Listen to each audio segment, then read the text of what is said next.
गए हैं। तो देखो शैक्षणिक प्रावधानों के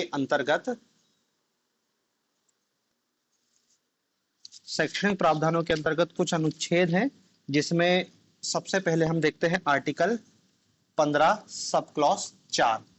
आर्टिकल 15(4) क्या कहता है कि जो अनुसूचित जाति जनजाति हैं, या फिर इसको ऐसा आर्टिकल 15(4) में लिखा है कि सामाजिक एवं शैक्षणिक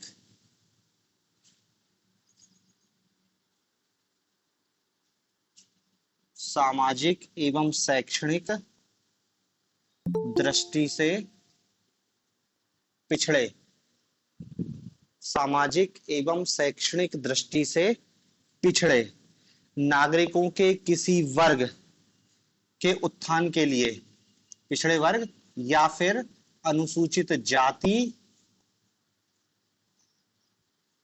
या जनजाति,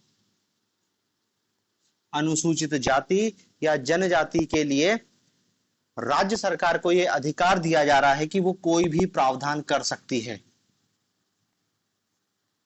राज्य को यह ताकत दी गई है कि वो समाज में सामाजिक और शैक्षणिक रूप से कमजोर वर्ग या सामाजिक एवं शैक्षणिक दृष्टि से पिछड़े वर्ग या अनुसूचित जाति जनजाति के उत्थान के लिए कोई विशेष प्रावधान बनाने की शक्ति राज्य को देती है।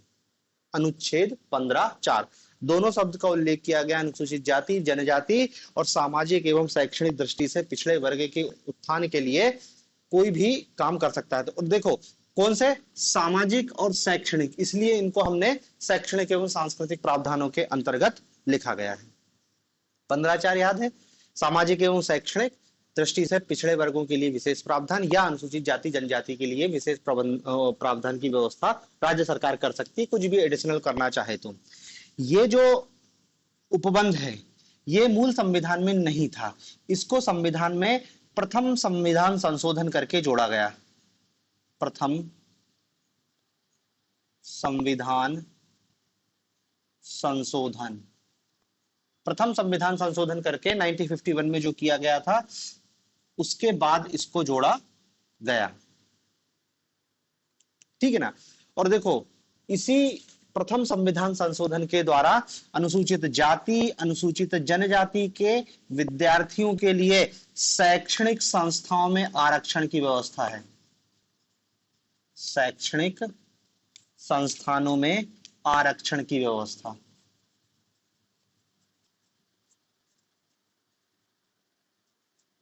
शैक्षणिक संस्थानों में आरक्षण की व्यवस्था। ठीक है ना।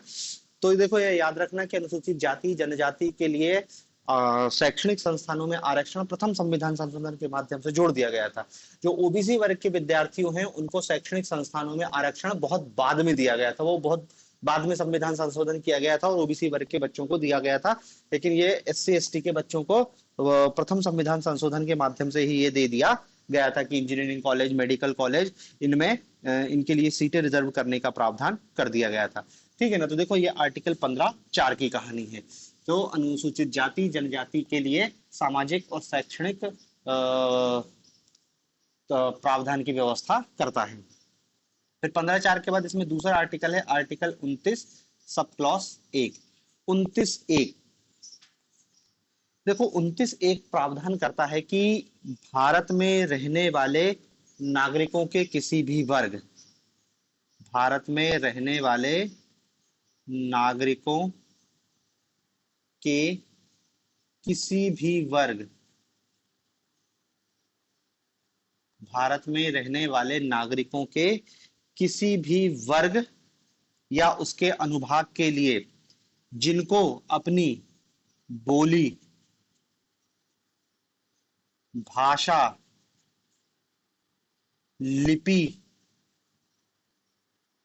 संस्कृति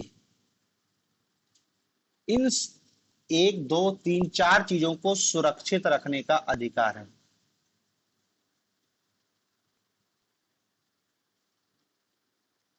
अधिकार है, समझ रहे। देखो एससी एसटी शब्द कुछ उल्लेखित नहीं है, सीधे क्या लिखा कि भारत में रहने वाले नागरिकों के किसी भी वर्ग या उपवर्ग के लोगों को बोली, भाषा, लिपि और संस्कृति को सुरक्षित रखने का, वो खुद उसको सुरक्षित रख सकते हैं, उनको ये अधिकार संविधान देता है। ठीक है ना। दूसरी बात इसी 29(1) में बोली गई है कि राज्य के अंतर्गत आने वाले संस्थान, राज्य के अंतर्गत आने वाले संस्थान या राज्य से सहायता प्राप्त संस्थान हैं, उन संस्थानों में धर्म, जाति या भाषा के आधार पर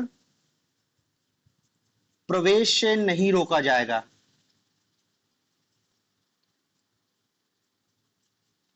धर्म, जाति या भाषा। देखो दरअसल क्या है, अब आपको एक एक शब्द को पकड़ना है, क्योंकि ये सब चीज तो हम पहले भी पढ़ते थे, लेकिन अब थोड़ा सा उन्होंने लिख के दिया है संवैधानिक प्रावधान, तो पूछ लेगा कि उन्होंने कहा कि बोली, भाषा, लिपि, संस्कृति, 4 शब्द याद रखना है। यहाँ पे भी आपको 3 शब्द याद रखना, धर्म, जाति, भाषा। ठीक है ना। तो देखो 29(1) क्या प्रावधान करता है कि भारत में रहने वाला कोई भी व्यक्ति अपनी बोली, अपनी भाषा, अपनी लिपि और अपनी संस्कृति को बचाने का प्रयत्न कर सकता है, उसको अधिकार है कि उसको सुरक्षित रखे। फिर इसी में प्रावधान किया गया है कि राज्य से जो भी सहायता प्राप्त संस्थान है, वो अपने यहाँ प्रवेश देने में धर्म, जाति और भाषा के आधार पर भेदभाव नहीं बरत सकते। अब देखो इसमें अनुसूचित जाति, जनजाति जैसा शब्द का कहीं उल्लेख नहीं मिलता है, लेकिन हम इसको फिर भी लिख रहे हैं। क्यों लिख रहे हैं? भाषा, बोली, लिपि, संस्कृति। भारत में अनुसूचित जो जनजाति, शेड्यूल्ड ट्राइब है, उन वर्ग की अपनी विशेष भाषा है। जैसे गोंड जनजाति है तो उसकी बोली अलग है, भील जनजाति है उसकी भाषा अलग है। संस्कृति के तो हर जनजाति की अलग ही अलग है। तो भले इसमें अनुसूचित जनजाति शब्द का उल्लेख नहीं किया गया है, लेकिन आर्टिकल 29(1) अनुसूचित जनजाति के सदस्यों को अपनी बोली, भाषा, लिपि और संस्कृति को संरक्षित करने का अधिकार देती है। सिर्फ अनुसूचित जाति नहीं, किसी और वर्ग को भी वो अधिकार है। तो जो अपनी बोली, भाषा और लिपि अलग है, वो दरअसल अनुसूचित जनजाति की अलग है, इसलिए उनको ये विशेष प्रावधान की व्यवस्था की गई है। अब इसका मतलब ये नहीं है कि उनको दूसरी भाषा में नहीं पढ़ाया जाएगा, उनको दूसरी भाषा में भी पढ़ाया जाएगा, हिंदी में भी पढ़ाया जाएगा, इंग्लिश में भी पढ़ाया जाएगा, लेकिन वो अपनी भाषा को संरक्षित रखने का प्रयत्न कर सकते हैं। राज्य सरकार उसमें मदद करेगी उनको। आर्टिकल 29(1). ठीक है ना। तो देखो 15(4), 29(1) और फिर आता है आर्टिकल 46, अनुच्छेद 46। अनुच्छेद 46 क्या बोलता है कि राज्य सरकार अनुसूचित जाति, अनुसूचित जनजाति और कमजोर वर्ग,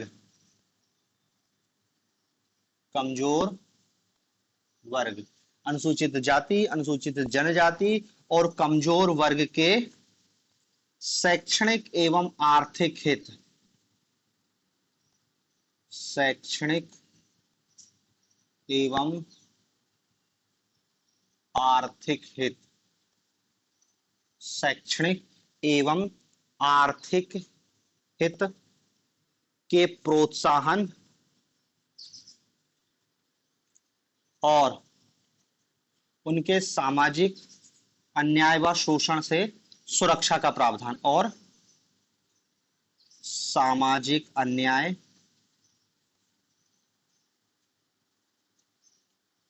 व शोषण से सुरक्षा का प्रावधान,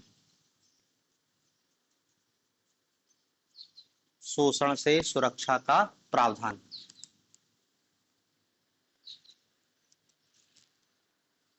समझ रहे हो? देखो अपन नॉर्मली इन अनुच्छेदों को पढ़ के निकल जाते हैं, लेकिन अब हम उनके शब्दों को पकड़ना पड़ेगा। आर्टिकल 46 में शैक्षणिक एवं आर्थिक हितों, 2। अभी हमने देखा था शैक्षणिक और सामाजिक पिछड़ेपन की बात थी, यहाँ पर शैक्षणिक और आर्थिक हित। क्या कह रहा है आर्टिकल 46 कि राज्य सरकार की जिम्मेदारी रहेगी, या राज्य की जिम्मेदारी है, सरकार की जिम्मेदारी है कि वो समाज के कमजोर वर्ग लिखा है और अनुसूचित जाति लिखा है, अनुसूचित जनजाति लिखा है, इनके शैक्षणिक और आर्थिक हितों का प्रबंधन करेगी सरकार। कोई व्यक्ति समाज में उनका शोषण या उनके साथ कोई अन्याय ना हो सके, ये भी राज्य सरकार को देखना पड़ेगा। मतलब राज्य सरकार की विशेष ड्यूटी है कि वो एससी एसटी, अनुसूचित जाति जनजाति और कमजोर वर्गों की शिक्षा और उनके अर्थ संबंधी हितों का विशेष ध्यान रखेगी। कोई उनको नुकसान ना पहुंचाए या कोई उनका शोषण ना करे, तो राज्य सरकार की जिम्मेदारी है। तो देखो, एक एक शब्द को ध्यान से सुनना है, क्योंकि हो सकता है कि ये सब हम पहले भी पढ़े हैं, लेकिन अभी यदि क्वेश्चन कंफ्यूज करने को दे देगा तो ये हो जाएगा कि आर्टिकल 46 में शैक्षणिक, आर्थिक, शैक्षणिक, सामाजिक किन चीजों के संवर्धन की बात की गई है, समझ रहे हैं ना। तो शब्दों को एक एक गौर से देखना। अनुसूचित जाति है, जनजाति है, कमजोर वर्ग, तीन ही शब्द है। कमजोर वर्ग शब्द यूज किया गया है, हो सकता है किसी आर्टिकल में पिछड़े वर्ग शब्द यूज कर लिया गया हो, तो उन शब्दों को देखना है। क्योंकि अब क्या है, क्वेश्चन सरल क्वेश्चन तो सीधा सीधा सबको ही पता है कि आर्टिकल 46 में क्या है, सब जान रहे हैं, लेकिन थोड़ा सा क्वेश्चन डीप करेगा तो आर्टिकल 46 में पढ़ने के बाद भी आप क्वेश्चन सही नहीं कर पाओगे। तो इसलिए क्या है, हम इन शब्दों पर इसलिए जोर दे रहे हैं कि इन शब्दों को पकड़ के हमको आर्टिकल की लाइन याद रखनी है, ठीक है ना। तो ये अनुच्छेद 46 इतनी बात करता है। फिर अनुच्छेद 46 के बाद है 350 का। 350 का 350 का क्या कहता है कि राज्य के भीतर प्रत्येक स्थानीय प्राधिकारी, राज्य के भीतर प्रत्येक स्थानीय प्राधिकारी, प्रत्येक स्थानीय प्राधिकारी भाषाई अल्पसंख्यक, भाषाई अल्पसंख्यक, भाषाई अल्पसंख्यक वर्ग के बालकों को शिक्षा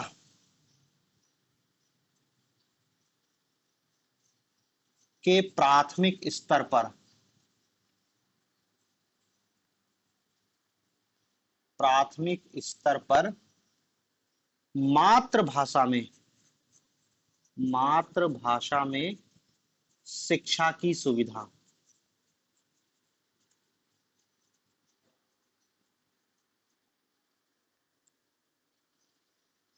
समझ रहे ना। भाषाई अल्पसंख्यकों को यह अधिकार दिया गया है या राज्य की ड्यूटी दी गई है कि जो भाषाई अल्पसंख्यक हैं उनकी अपनी एक विशेष भाषा है, तो उनके बच्चों को कम से कम प्राइमरी एजुकेशन उनकी मातृभाषा में दिया जाए। जैसे गोंड समुदाय है, भील समुदाय है, इनकी भाषा अलग है। गोंड समुदाय के बच्चों को प्राथमिक शिक्षा गोंडी भाषा में प्रोवाइड करने का प्रयास किया जाए। उनको क्यों हिंदी इंग्लिश पढ़ा रहे हो, उच्च स्तर पर पहुंचे जब जरूर उनको विकल्प दिया जाना चाहिए, लेकिन प्राथमिक स्तर पर क्या है, बच्चे को अपनी मातृभाषा में शिक्षा दी जानी चाहिए। लेकिन हम तो ये सोचते हैं कि मातृभाषा में शिक्षा का समर्थन सब करते हैं, लेकिन जैसे ही मातृभाषा उनका हिंदी मातृभाषा है, भाई तुम्हारी हिंदी होगी, लेकिन हर वर्ग की अपनी भाषा अलग अलग है। तो यहाँ पर ये बोला गया है, और ये जिम्मेदारी दी गई है राष्ट्रपति की, कि राष्ट्रपति ये प्रयास करेगा या ऐसे निर्देश देगा कि इन भाषाई अल्पसंख्यक वर्गों के बच्चों को प्राथमिक स्तर पर मातृभाषा में शिक्षा उपलब्ध हो जाए, ठीक है ना। मतलब उनके हिसाब से प्राइमरी एजुकेशन का सिलेबस डिजाइन हो, भाषा का ध्यान रखा जाए, सारी चीजों का। तो ये अनुच्छेद 350 का इतनी बात करता है, ठीक है। तो देखो, ये शैक्षणिक एवं सांस्कृतिक प्रावधान हो गए, कौन कौन से, आपने 15(4) देखा, 29(1) देखा, 46 देखा और 350 का देखा। अब उसके बाद जो अगले प्रावधान है वो है आर्थिक सुरक्षा संबंधी प्रावधान। आर्थिक सुरक्षा संबंधी प्रावधान, ठीक है ना। आर्थिक सुरक्षा, अब देखो आर्थिक सुरक्षा में अपन आर्टिकल 46 अब भी पढ़े, आर्टिकल 46 में भी आर्थिक सुरक्षा की बात की गई है कि राज्य सरकार एससी एसटी और कमजोर वर्गों के आर्थिक और शैक्षणिक हितों का ध्यान रखा जाएगा, ठीक है ना। लेकिन उसमें शैक्षणिक भी जोड़ा था, इसलिए हमने उसको अलग कैटेगरी बना के उसको अलग से देखा था। अब आर्थिक हितों की बात करें तो आर्थिक हितों की सुरक्षा के लिए आर्टिकल 244, अनुच्छेद 244 ये व्यवस्था करता है कि अनुसूचित क्षेत्रों और जनजातीय क्षेत्रों, अनुसूचित क्षेत्रों एवं जनजातीय क्षेत्रों, जनजातीय क्षेत्रों के प्रशासन की व्यवस्था, प्रशासन की व्यवस्था का प्रबंधन। दो शब्द हैं, अनुसूचित क्षेत्र और जनजातीय क्षेत्र। देखो जनजातीय क्षेत्र तो समझ रहे हैं कि जिन क्षेत्रों में जनजातियां निवास करती हैं, इन जनजातीय क्षेत्रों को जनजातीय क्षेत्र कह रहे हैं। अनुसूचित क्षेत्र दरअसल क्या है कि ये जो अनुसूचित क्षेत्र है इसकी व्यवस्था अलग से की गई है। पहले ये समझ लो कि अनुसूचित क्षेत्र क्या होता है। अनुसूचित क्षेत्र शेड्यूल्ड एरिया कहते हैं। जैसे शेड्यूल्ड जनजाति है वैसे शेड्यूल्ड एरिया है। जहां पर जनजाति रह रही है उसको जनजातीय क्षेत्र कह रहे हैं, या यदि संविधान में या सरकार ने इसको अलग से चिन्हित कर दिया है तो वो अनुसूचित क्षेत्र कहलाएगा। जैसे जिस जाति को सरकार ने अनुसूचित कर दिया वो अनुसूचित जनजाति के रूप में हो गई, ऐसे कोई क्षेत्र यदि सरकार ने देख लिया तो वो अनुसूचित क्षेत्र कहलाता है। और देखो ये अनुसूचित क्षेत्र की व्यवस्था संविधान की 5वीं अनुसूची करती है। 5वीं अनुसूची, इस 5वीं अनुसूची के तहत राष्ट्रपति को यह अधिकार है कि वे किसी भी क्षेत्र को अनुसूचित क्षेत्र घोषित कर सकते हैं। ठीक है, संविधान की 5वीं अनुसूची के तहत राष्ट्रपति को यह अधिकार है कि वो भारत के किसी भी क्षेत्र को अनुसूचित क्षेत्र घोषित कर सकते हैं। अब उसके लिए कुछ आधार होते हैं, हर किसी को अपने मन से नहीं कर सकते हैं, कुछ आधार है। और आधार स्वाभाविक सी बात आप समझ ही जाओगे कि क्या हो सकते हैं भाई। आधार की जब बात की जाएगी तो किन आधारों पर राष्ट्रपति नियुक्त करेगा, लेकिन इसके कुछ आधार हैं। और आधार में कि भाई उस क्षेत्र में क्या है, जनजातीय जनसंख्या होनी चाहिए, जनजातीय जनसंख्या होनी चाहिए। भाई मोस्ट ऑफ द रहने वाले लोग क्या है, शेड्यूल्ड कास्ट, शेड्यूल्ड ट्राइब हो, अनुसूचित जनजाति हो, ज्यादातर रहने परसेंटेज या जनसंख्या में ज्यादातर वही रहते हो, या फिर उनकी सघनता बहुत ज्यादा हो, सघनता ज्यादा हो, ठीक है ना, पिछड़ापन अत्यधिक दिखाई दे रहा हो। ऐसे 3-4 कुछ आधार हैं। इन आधारों के आधार पर राष्ट्रपति किसी भी क्षेत्र को अनुसूचित क्षेत्र घोषित कर सकता है। संविधान की 5वीं अनुसूची, आपसे पूछा जाएगा कि संविधान की किस अनुसूची में अनुसूचित क्षेत्रों की व्यवस्था की गई है, तो अनुसूची 5 में। क्योंकि देखो 6 भी यही बात करता है, लेकिन पहले अनुसूचित क्षेत्रों की बात 5वीं अनुसूची निशान लगाना है, क्योंकि 6 फिर कुछ अलग एक कदम आगे बात करता है। तो अनुसूचित क्षेत्रों की बात संविधान की 5वीं अनुसूची में दिया गया है और अधिकार किसको दिया गया है, राष्ट्रपति को दिया गया है। अब देखो राष्ट्रपति क्या करेगा, संबंधित राज्य के राज्यपाल के परामर्श के बाद, राज्यपाल के परामर्श के साथ, राज्यपाल के परामर्श के साथ भारत के किसी भी क्षेत्र को शेड्यूल्ड एरिया घोषित कर सकता है। उसका क्षेत्रफल बढ़ा सकता है, उसका क्षेत्रफल घटा सकता है, उसको खत्म कर सकता है, उसको नाम बदल सकता है। पूरा अधिकार राष्ट्रपति को दिया गया है। लेकिन राष्ट्रपति संबंधित राज्य के जिसमें भी हो, भाई राष्ट्रपति को पूरे देश में अधिकार दिया गया, देश तो राज्यों में बटा है ना, कि मध्य प्रदेश में किसी क्षेत्र को अनुसूचित क्षेत्र घोषित करना है, कि छत्तीसगढ़ में करना है, कि महाराष्ट्र में करना है, तो उस राज्य के राज्यपाल से वो सलाह मशवरा करेगा। ठीक है ना। फिर जो अनुसूचित क्षेत्र है, इस अनुसूचित क्षेत्र में राज्य सरकार की ही शक्ति लागू होती है। ऐसा नहीं कि राज्य सरकार से ये अलग हो जाएगा। राज्य सरकार के अंडर में राज्य सरकार की पूरी कार्यकारी शक्ति इस क्षेत्र में लागू होगी। इस अनुसूचित क्षेत्र के बारे में स्पेशल प्रावधान है कि राज्यपाल अपनी वार्षिक रिपोर्ट राष्ट्रपति को सौंपेगा। वार्षिक रिपोर्ट राष्ट्रपति को सौंपेगा, वार्षिक रिपोर्ट भी सौंपेगा, और जब राष्ट्रपति बोलेगा तो स्पेशल रिपोर्ट भी सौंपने के लिए राज्यपाल बाध्य है। राज्यपाल की ड्यूटी है कि अनुसूचित क्षेत्रों के बारे में सारी जानकारी राष्ट्रपति को देगा। वार्षिक रिपोर्ट तो सौंपना ही है, और जब राष्ट्रपति मांगे तब स्पेशल रिपोर्ट भी सौंपने के लिए तैयार होना चाहिए। ठीक है ना। फिर इन अनुसूचित क्षेत्रों के प्रशासन के बारे में हमने लिखा कि राज्य सरकार के अंडर में आते हैं और राज्य सरकार की कार्यकारी शक्ति इसमें लागू होती है। लेकिन लेकिन क्या है, अनुसूचित क्षेत्रों के प्रशासन के बारे में राज्यों को निर्देश केंद्र सरकार दे सकती है। राज्यों को निर्देश देने की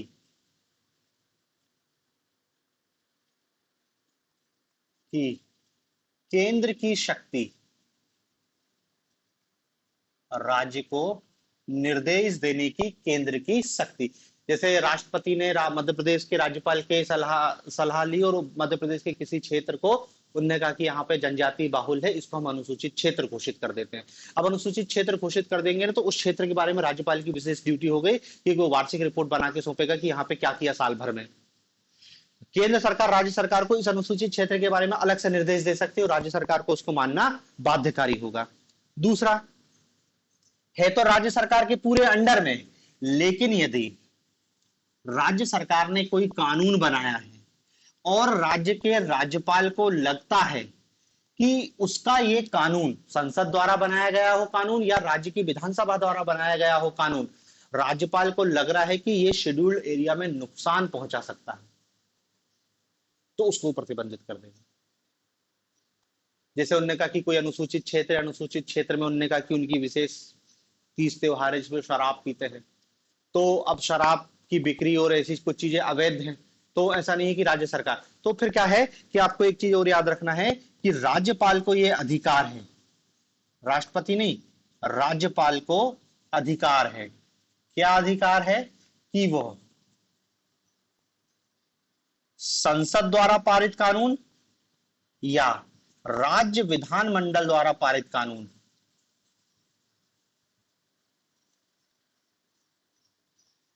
कानून को अनुसूचित क्षेत्र में लागू होने से रोक दे या परिवर्तन के साथ लागू करे,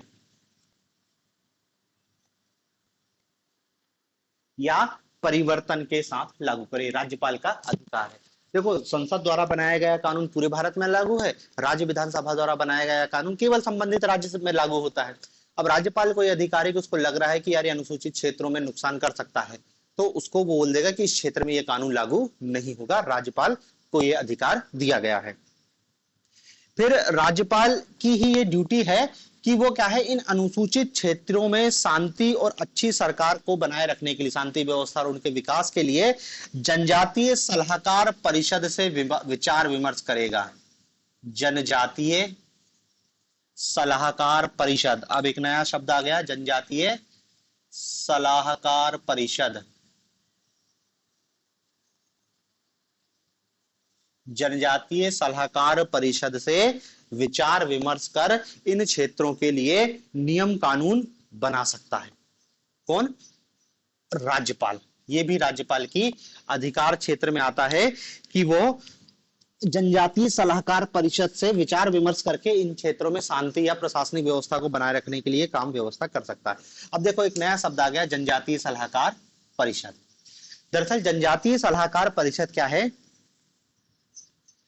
एक अलग से निकाय है। देखो, ऐसे राज्य जहां पर शेड्यूल्ड एरिया है, ऐसे राज्य जहां पर अनुसूचित क्षेत्र उपस्थित हैं, वहां पर राज्य सरकार की जिम्मेदारी है कि एक अलग से जनजातीय सलाहकार परिषद का गठन करेगा।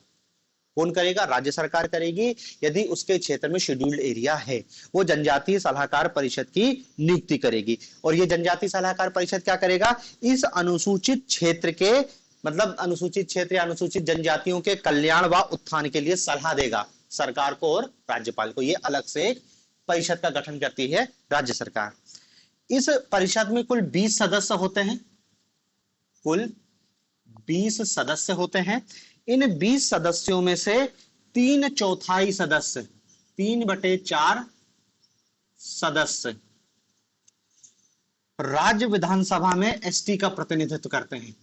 राज्य विधान सभा के अनुसूचित जनजाति के सदस्य होते हैं। समझ रहे हैं ना? भाई राज्य विधानसभा में जो एसटी के विधायक हैं, अनुसूचित जनजाति के जो विधायक हैं, वही लोग 3/4, जैसे 20 सदस्य हैं टोटल, तो 20 सदस्यों का 3/4 सदस्य, मतलब 75% सदस्य क्या होंगे, एसटी के जो विधायक बने हैं वो लोग जनजाति सलाहकार परिषद में बैठेंगे। ठीक है ना। तो ये देखो, अनुच्छेद 244 की हम बात कर रहे थे और 244 से कहानी निकली अनुसूचित क्षेत्र की। तो मैंने तुमको पूरी अनुसूचित क्षेत्र के बारे में जो भी संवैधानिक प्रावधान है उसको पूरा बता दिया। शेड्यूल्ड एरिया के बारे में क्या प्रावधान किया गया है संविधान के अंतर्गत। तो फिर से आते हैं 244 क्या कह रहा है कि अनुसूचित क्षेत्रों और जनजातीय क्षेत्रों की प्रशासन की व्यवस्था विशेष रूप से करेगी सरकार। ठीक है। अब इस 244 के साथ आपको 244(1) भी याद रखना है। 244(1) 244(1) क्या कहता है कि पांचवी अनुसूची,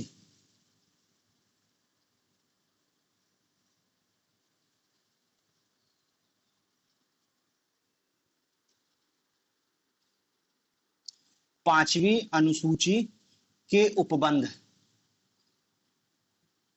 पांचवी अनुसूची के उपबंध असम, मेघालय, त्रिपुरा और मिजोरम राज्य,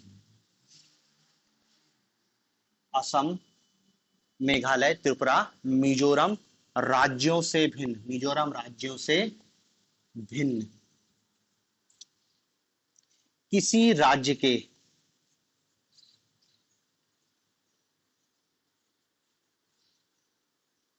अनुसूचित क्षेत्र, अनुसूचित, किसी राज्य के अनुसूचित क्षेत्र और अनुसूचित जनजाति और अनुसूचित जनजाति के प्रशासन नियंत्रण, अनुसूचित जनजाति के प्रशासन व नियंत्रण के लिए लागू होंगे, नियंत्रण के लिए लागू होंगे। ठीक है। मतलब देखो 244(1) कह रहा है कि संविधान की जो पांचवी अनुसूची है इसके जो प्रावधान है 4 राज्यों को छोड़ के, असम, मेघालय, त्रिपुरा और मिजोरम, इनको छोड़ के इनको अलग कर दो। अब बचे हुए जो राज्य हैं उन राज्यों में यदि कोई अनुसूचित क्षेत्र है तो उस अनुसूचित क्षेत्र में पांचवी अनुसूची के प्रावधान लागू, बात खत्म। ठीक है। 244(1) ये कह रहा है। 244(2), 244(2) ये कहता है कि संविधान की छठवीं अनुसूची के उपबंध, छठी अनुसूची के उपबंध, ये 4 राज्य असम, मेघालय, त्रिपुरा और मिजोरम, असम, मेघालय, त्रिपुरा और मिजोरम के जनजातीय क्षेत्रों के प्रशासन के लिए लागू होंगे। ठीक है। मतलब देखो 244(1) ये कह रहा है कि इन 4 राज्यों को छोड़कर जिन राज्यों में अनुसूचित क्षेत्र है उनका प्रशासन में पांचवी अनुसूची के हिसाब से किया जाएगा, और जो असम, मेघालय और त्रिपुरा, मिजोरम जो 4 राज्य हैं इनका प्रशासन क्या है, छठवीं अनुसूची के उपबंधों के हिसाब से किया जाएगा। तो 244(1), 244(2). अब देखो, और यदि आप देखना चाहो कि जो 244(1) जो कहता है असम, मेघालय, त्रिपुरा और मिजोरम राज्यों को छोड़कर बचे हुए राज्यों में यदि अनुसूचित क्षेत्र हैं तो उनके प्रावधान उस क्षेत्र में ये पांचवी अनुसूची लागू होगी। तो अब सवाल ये है कि कितने राज्यों में अनुसूचित क्षेत्र हैं। तो देखो सभी राज्यों में नहीं है, भारत के 10 राज्यों में है जहां पर अनुसूचित क्षेत्र हैं, ये 10 राज्य। ठीक है ना। तो देखो 244 में आप इसको 244 को ऐसा भी पढ़ सकते हो कि भैया 10 राज्यों में पांचवी अनुसूची लागू होगी, लेकिन क्या है ना, जो संविधान में लिखा हमने उसी को लिखा है कि असम, मेघालय, त्रिपुरा और मिजोरम राज्यों से भिन्न राज्यों में यदि अनुसूचित क्षेत्र है तो उन अनुसूचित क्षेत्रों के प्रशासन के लिए पांचवी अनुसूची के उपबंध लागू किए जाएंगे। अब 10 राज्य हैं भारत में जहां पर अनुसूचित क्षेत्र बने हुए हैं। 10 राज्यों के नाम आपको याद रखना है। पहला है आंध्र प्रदेश, आंध्र प्रदेश। दूसरा है तेलंगाना, झारखंड, गुजरात, आंध्र प्रदेश, तेलंगाना, झारखंड, गुजरात, हिमाचल प्रदेश, हिमाचल प्रदेश, मध्य प्रदेश,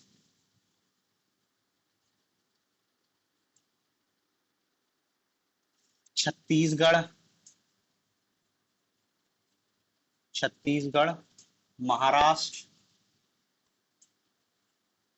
उड़ीसा और राजस्थान, राजस्थान। आंध्र प्रदेश, तेलंगाना, झारखंड, गुजरात, हिमाचल, मध्य प्रदेश, छत्तीसगढ़, महाराष्ट्र, उड़ीसा और राजस्थान। इन राज्यों के राज्यपाल का विशेष दायित्व है और उन्हें विशेष शक्तियां हैं कि इन राज्यों में जनजाति सलाहकार परिषद की नियुक्ति हो और इन क्षेत्रों में पांचवी अनुसूची लागू होनी चाहिए। ठीक है ना। तो देखो आपको पांचवी छठी अनुसूची भी याद रखना है कि संविधान में जो फिफ्थ शेड्यूल और सिक्स्थ शेड्यूल है, फिफ्थ शेड्यूल क्या है, असम, मेघालय, त्रिपुरा, मिजोरम 4 राज्यों को छोड़कर जिन राज्यों में अनुसूचित क्षेत्र है, इन 10 राज्यों में अनुसूचित क्षेत्र है, तो इन क्षेत्रों में जो अनुसूचित क्षेत्र है उनके प्रशासनिक व्यवस्था में बात करता है कि पांचवी अनुसूची के प्रावधान लागू होंगे। और संविधान की छठी अनुसूची क्या कहती है कि असम, मेघालय, त्रिपुरा, मिजोरम में ये छठी अनुसूची लागू होनी चाहिए। ठीक है।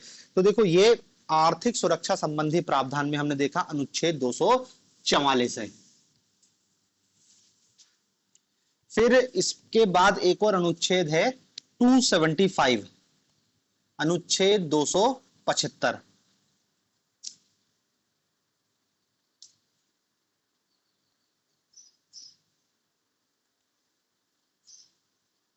ठीक है ना। देखो अनुच्छेद 275 सब क्लॉज 1, अनुच्छेद 275 एक ये प्रावधान करता है कि संसद राज्यों को राशि का हस्तांतरण करेगी, या इसको हम कहते हैं अनुमोदन करेगी, या संसद राज्यों को पैसा देगी। अनुच्छेद 275 के तहत पैसा देती है संसद राज्यों को, लेकिन ऐसे राज्य जहां पर अनुसूचित क्षेत्र हैं, जहां पर अनुसूचित जनजाति ज्यादा संख्या में है, जहां पर अनुसूचित जनजाति ज्यादा संख्या में है, वहां पर उन क्षेत्रों के प्रशासनिक व्यवस्था में कोई पैसे की कमी ना है, ये संसद देखेगी और संसद ऐसे राज्यों को विशेष प्रावधान, विशेष अनुदान की व्यवस्था करेगी, विशेष अनुदान उपलब्ध करवा पाएगी। और इस टाइप का अनुदान भारत की संचित निधि पर भारित होगा, भारत की संचित निधि पर भारित होगा, भारत की संचित निधि पर भारित होगा। ठीक है ना। तो ये आर्टिकल 275 है। तो आर्थिक सुरक्षा संबंधी प्रावधानों में 244 और 275। फिर आते हैं सेवा नियोजन संबंधी प्रावधान। सेवा या नियोजन मतलब सरकारी नौकरियों में क्या व्यवस्था है, सेवा नियोजन संबंधी प्रावधान। और इसमें हमको सबसे पहले दिखाई देता है, देखो अनुच्छेद 16, अनुच्छेद 16 हम अच्छे से जानते हैं। लोक नियोजन में अवसर की समानता है कि लोक नियोजन में किसी भी व्यक्ति को सरकारी नौकरियों में आरक्षण में धर्म, मूलवंश, जाति, लिंग, जन्म स्थान के आधार पर किसी भी नागरिक से राज्य सरकार किसी भी प्रकार का कोई भेदभाव नहीं कर सकती। ये आर्टिकल 16 बात कर रहा है। प्रत्येक निषेध को की है कि सरकारी नौकरियों में किसी भी व्यक्ति के बाद क्या कि धर्म, उसका धर्म क्या है, उसकी मूल वंश क्या है, उसका जाति क्या है, उसकी लिंग, उसके जन्म स्थान और आवास के निवास के आधार पर कोई भेदभाव नहीं किया जाएगा। अनुच्छेद 16। अनुच्छेद 16 हमारे काम का नहीं है, हमारे काम का देखो है अनुच्छेद 16(4).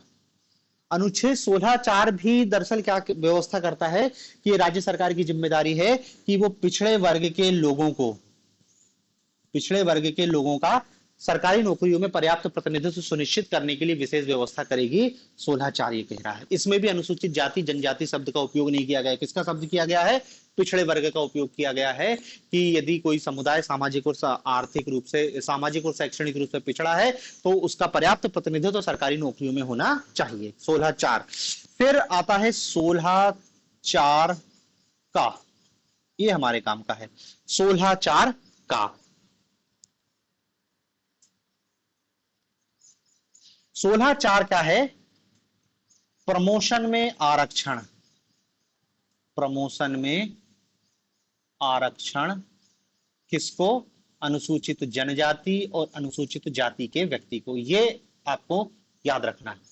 अनुसूचित जाति और जनजाति के व्यक्ति को यदि सरकार को लगता है कि उच्च पदों पर उनका पर्याप्त प्रतिनिधित्व नहीं है तो उनको प्रमोशन में भी रिजर्वेशन दिया जा सकता है 16(4) का। यही हमारे लिए काम का है। क्योंकि देखो 16(4) भी चाहो तो याद रखोगे तो उसमें लेकिन शब्द क्या यूज किया गया है? पिछड़े वर्ग। ये केवल प्रमोशन में आरक्षण की बात करता है। फिर है 16(4) खा। 16(4) खा। देखो 16(4) खा क्या कहता है कि यदि किसी साल मान लो सरकारी भर्तियां निकलती हैं, उस सरकारी भर्ती में निश्चित प्रमोशन रिजर्वेशन होता है कि एसटी को इतना परसेंट और एससी को इतना परसेंट, ओबीसी को इतना परसेंट। लेकिन कितना भी रिजर्वेशन कर दे, रिजर्वेशन की मैक्सिमम लिमिट क्या है? 50%। किसी भी स्थिति में आरक्षण 50% से ज्यादा नहीं होना चाहिए। लेकिन मान लो 100 पोस्ट निकलती हैं और 100 पोस्ट में उन्होंने कहा कि भैया 20 पोस्ट एसटी के लिए है, 10 पोस्ट एससी के लिए हैं, 30 पोस्ट ओबीसी के लिए हैं। ऐसा रिजर्वेशन है। 30 नहीं, 30 नहीं, 20 10 30 और 19 ऐसा। ये बाकी सब क्या है? अनरिजर्व्ड है। तो 49 पोस्ट रिजर्व्ड हो गई और 51 पोस्ट क्या है? अनरिजर्व्ड हो गई। अब मान लो जब भर्ती होती है तो हो सकता है कि एससी और एसटी और ओबीसी, ओबीसी की बात नहीं हो रही यहां पर, केवल एसटी और एससी की बात हो रही है। यदि यहां पर यह देखा जाए कि पर्याप्त लोग नहीं मिल पाते हैं और एसटी के केवल 10 पोस्ट ही भराते हैं, 10 पोस्ट खाली रह जाती है।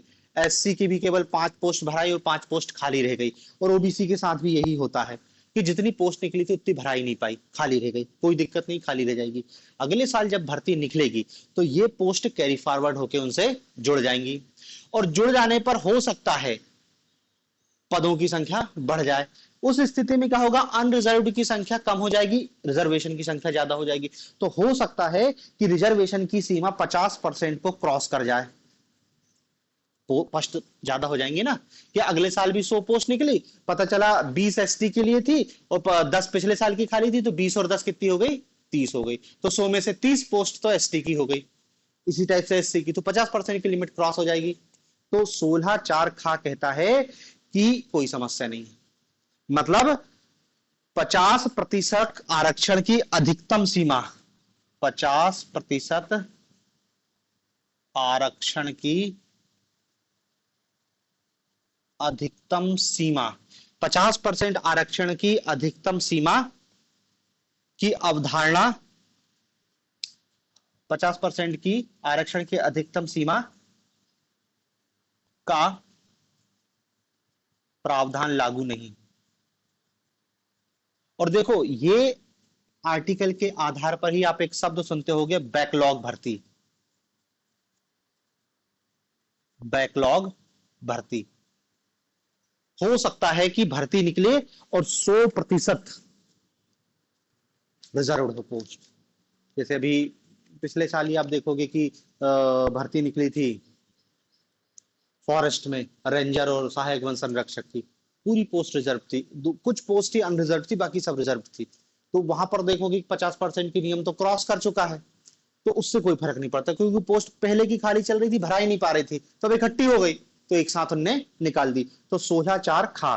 तो याद रखना 16(4) का प्रमोशन में आरक्षण की बात करता है। 16(4) खा, इसको ऐसा नहीं लिखना 16(4) खा मत लिखो, 16 खा ही लिखो, केवल 16 खा। 16 खा, बस इतना ही बहुत है। ठीक है ना। तो 16(4) पिछड़े वर्ग है, 16(4) का प्रमोशन है, 16 खा 50% की सीमा को क्रॉस करने की आजादी देता है। फिर इसके बाद आता है अनुच्छेद 335, 335। ये क्या कहता है कि सेवाओं और पदों में, सेवाओं और पदों में अनुसूचित जनजाति, अनुसूचित जाति के दावों का प्रावधान,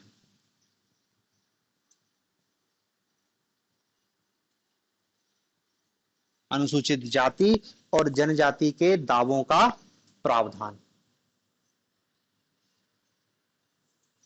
ठीक है, मतलब सरकारी नौकरियों में अनुसूचित जाति और जनजाति के लिए जो रिजर्वेशन है वो किस आर्टिकल के तहत है? अनुच्छेद 335 के तहत है। याद रखना, 16(4) से कंफ्यूज कर सकता है। 16(4) भी सरकारी नौकरियों में आरक्षण की बात करता है, लेकिन वो पिछड़े है, वो कह रहा है पिछड़े वर्गों के लिए। और हालांकि यहाँ पे पिछड़े वर्ग ओबीसी वाला नहीं है, इन्हीं की बात कर रहा है, लेकिन शब्द पकड़ेगा वो तो। यहाँ पे अनुसूचित जाति जनजाति शब्द उपयोग में नहीं लाया गया है, यहाँ पे लाया गया है। तो यदि पेपर में क्वेश्चन पूछेगा तो शब्द तो यहां से है 335 में। 16 में भी, क्योंकि पिछड़े वर्ग का मतलब ही वही है, सामाजिक और शैक्षणिक रूप से पिछड़ा वर्ग, तो वही अनुसूचित जाति जनजाति के लोग आते हैं। लेकिन 335 स्पेशली अनुसूचित जाति जनजाति के दावों का प्रावधान करता है सेवाओं और पदों में। ठीक है ना, तो 335 और 16(4) के अंतर को ध्यान में रखना कि पेपर सेटर क्वेश्चन क्या पूछना चाह रहा है। ठीक है, तो ये सेवा और नियोजन संबंधी प्रावधान आ गए। फिर इसमें आता है राजनीतिक सुरक्षा संबंधी प्रावधान। राजनीतिक सुरक्षा संबंधी प्रावधान।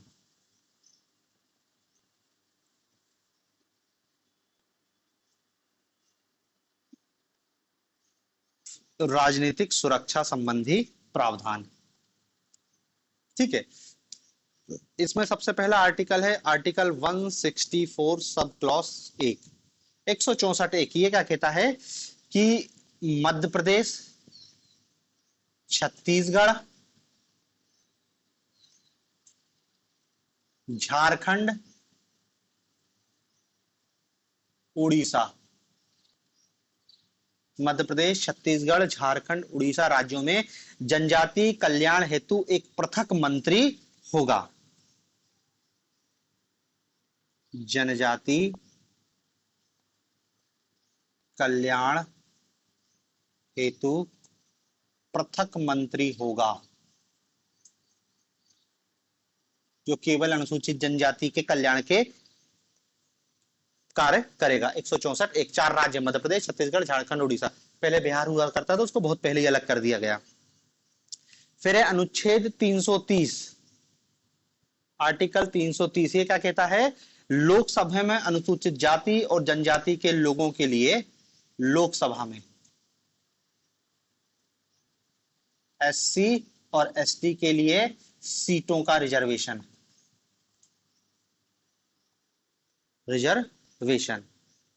ठीक है ना। और इस आधार पर लोकसभा में एसटी के लिए 47 सीटें आरक्षित हैं, ठीक है ना। जैसे यदि हम मध्य प्रदेश की बात करें तो मध्य प्रदेश में 29 लोकसभा सीट है, इसमें से 6 एसटी के लिए आरक्षित है। आर्टिकल 332 राज्य विधानसभाओं में आरक्षण। राज्य विधान सभाओं में अनुसूचित जाति और जनजाति एससी और एसटी के लिए सीटों का रिजर्वेशन, ठीक है ना।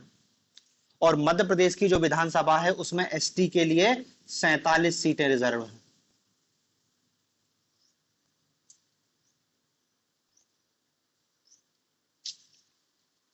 ठीक है, 330, 332। फिर अगला है 334।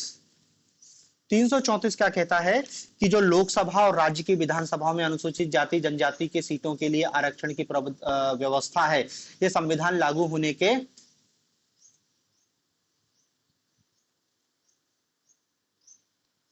ये देखो यहां पे बोला गया कि जो संसद और राज्य की विधानसभाओं में जो एससी और एसटी के लिए सीटों का रिजर्वेशन किया गया है, ये निश्चित समय तक के लिए था। अनंत, ये जो रिजर्वेशन दिख रहा है ना, ये अनंत काल के नहीं था, निश्चित है।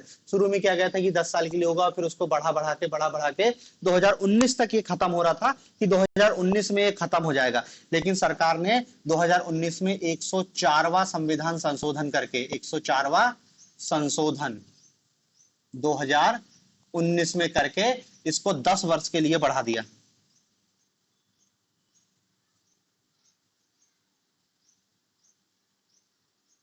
ठीक है ना। तो ये संविधान में देखो 10 वर्षों के लिए था पॉलिटिकल रिजर्वेशन। नौकरियों में रिजर्वेशन की ऐसी कोई मैक्सिमम लिमिट नहीं है जो सामान्यतः ऐसा बोला जाता है। यहाँ पर ये पॉलिटिकल रिजर्वेशन की बात है कि पॉलिटिकल रिजर्वेशन केवल 10 साल के लिए था, लेकिन समय समय पर उसको संशोधन करके बढ़ा दिया गया। 2019 में खत्म हो रहा था, सरकार ने फिर संशोधन करके फिर 10 वर्ष के, अब 2029 तक ही रिजर्वेशन चलेगा, 29 के बाद फिर बढ़ा देगी सरकार, बात खत्म है। ठीक है, तो ये 164(1), 330, 332। फिर ग्राम पंचायत और नगर पालिकाओं में भी रिजर्वेशन की बात की गई है। 243D, 243D ये क्या करती है कि जो अपना ग्राम पंचायत है, ग्राम पंचायत में SC ST को उनकी जनसंख्या के अनुपात में आरक्षण, जनसंख्या के अनुपात में आरक्षण, ठीक है ना। क्या बोला गया है कि जनसंख्या के अनुपात में स्थान आरक्षित किए जाने का प्रावधान है। और इन SC ST की जो आबादी रहेगी, इसमें जो रिजर्वेशन रहेगा, इसमें 1/3 महिलाओं के लिए रिजर्व रहेगा। ठीक है ना, मतलब रहेंगी अनुसूचित जाति। जैसे अनुसूचित जनजाति के लिए उन्होंने कहा कि मध्य प्रदेश की ग्राम पंचायतों में पता चला 1000 सीटें रिजर्व है, तो क्या बोलेंगे कि 1000 ST होंगे, लेकिन 1000 ST में से कम 330 ST की महिला होनी चाहिए। ST होगी लेकिन महिला होगी, तो ये महिला के प्रावधान है। ये भी मूल संविधान में नहीं था, ये जो हमारा पंचायती राज को लागू किया गया है 73वें संविधान संशोधन के माध्यम से, 73वां संशोधन। इसी टाइप से ग्राम पंचायत हो गई, तो नगर पालिकाओं में भी आरक्षण की बात की गई है। 243T नगर पालिका, नगर पालिका, नगर निगम और नगर पंचायत, उनको भी जनसंख्या के अनुपात में आरक्षित किए गए हैं, और उसमें भी महिलाओं को 1/3 रिजर्व किया गया है। ठीक है ना, तो 243D ग्राम पंचायत और 243D नगर पालिका की बात है।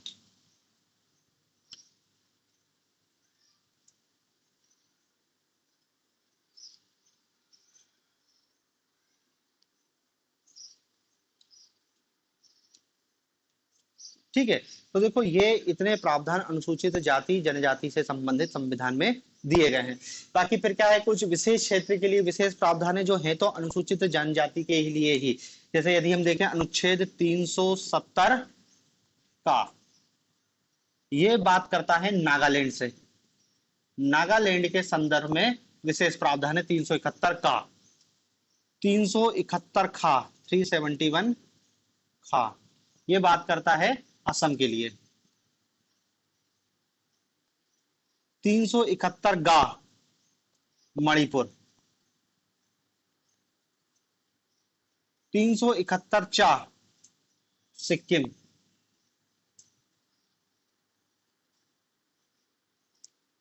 और 371 छा मिजोरम, फिर जा अरुणाचल। ठीक है, तो ये राज्यों का भी याद रख लेना, क्योंकि इसमें भी ये जो रह रही सब अनुसूचित जनजातियां ही रह रही हैं। फिर एक और आर्टिकल है आर्टिकल 338 का, इसको अलग से लिख लेना।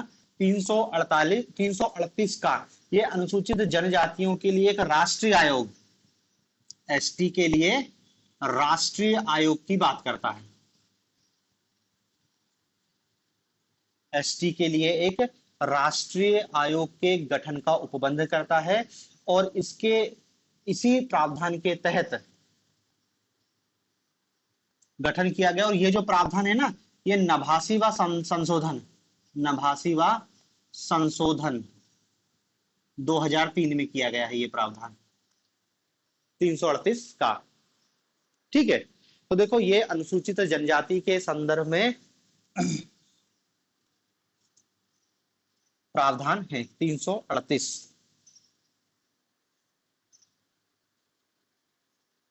ठीक है, फिर एक और आर्टिकल देख लो 339 भी, वो भी ST के बारे में बात करता है। अनुच्छेद 339, 339 क्या कहता है कि अनुसूचित क्षेत्रों के प्रशासन और अनुसूचित जनजातियों के कल्याण के बारे में क्या है, अनुसूचित क्षेत्र, क्षेत्र और अनुसूचित जनजातियों के कल्याण के बारे में, अनुसूचित जनजातियों के कल्याण के बारे में संघ के नियंत्रण का प्रावधान, संघ के नियंत्रण का प्रावधान, संघ के नियंत्रण का प्रावधान कि अनुसूचित क्षेत्रों में जनजाति कल्याण के लिए संघ की क्या ड्यूटी रहेगी। और क्या ड्यूटी रहेगी, ये बोला गया है कि इन क्षेत्रों में जनजाति कल्याण से संबंधित रिपोर्ट के लिए राष्ट्रपति एक आयोग गठित करेगा, राष्ट्रपति एक आयोग गठित करेगा, राष्ट्रपति एक आयोग गठित करेगा, ठीक है ना। और ये ऐसा अनिवार्य था कि संविधान लागू होने के 10 वर्ष के बाद ऐसा आयोग, 10 वर्ष के अंदर आयोग गठित हो जाना चाहिए।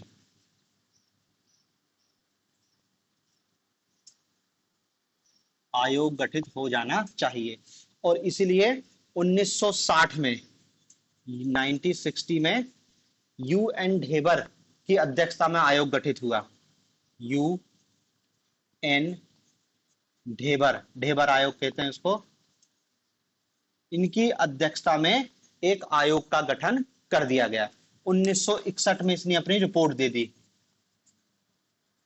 रिपोर्ट दे दी, ठीक है।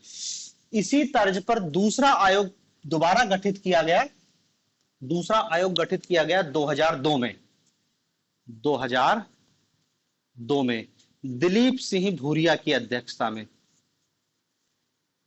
दिलीप सिंह भूरिया की अध्यक्षता में दूसरी बार ऐसा आयोग गठित किया। और इसने अपनी रिपोर्ट कब दी, 2004 में दी, 2004 में इसने अपनी रिपोर्ट प्रस्तुत की, ठीक है। तो देखो ये अब अपने कंप्लीट प्रावधान होते हैं अनुसूचित जनजाति के संवैधानिक प्रावधान। आगे इसमें अपन अब कल देखेंगे।